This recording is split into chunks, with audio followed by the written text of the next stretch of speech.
This form that I've been working on is very short, but yours may be longer. It may be more manageable to add sections. For example, in this form, I have three basic areas. I have a personal info area, a household section, and then the end. So let's scroll all the way to the top. And as you'll notice, the menu on the right-hand side is scrolling with me.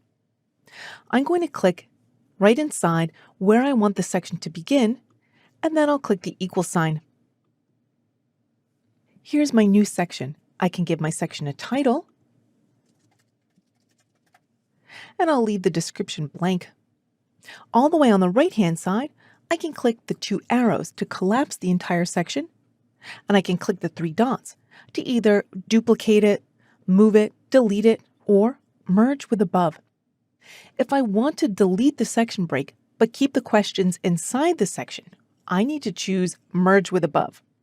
In fact, usually instead of clicking Delete, I always click Merge with Above because I always have questions underneath the section, and it's very rare that I want to delete them all. This time I'll scroll down. I'll click inside the email section, and I'm going to add another one because I want to create a section directly below that. I'll start my household section here. And finally, I'll make my final section.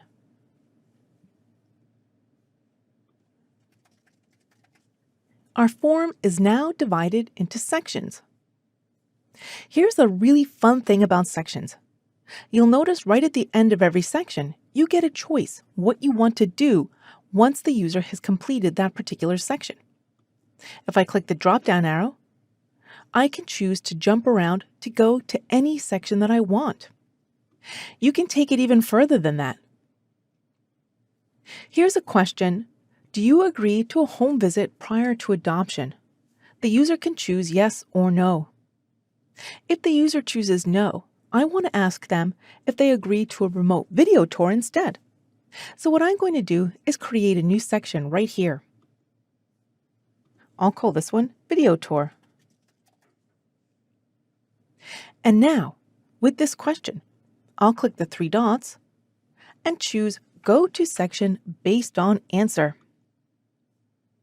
If the answer is yes, they agree to a home visit. They can go on to Section 5, Final Steps. But if they choose no, if they don't want a home visit, maybe they'll agree to a video tour. So I'm going to go to Video Tour. And that's all it takes. We've divided our form into sections, and now we even know how to hop around between sections while the user is filling out the form. Up next, let's finalize our form by changing the color scheme or the total design.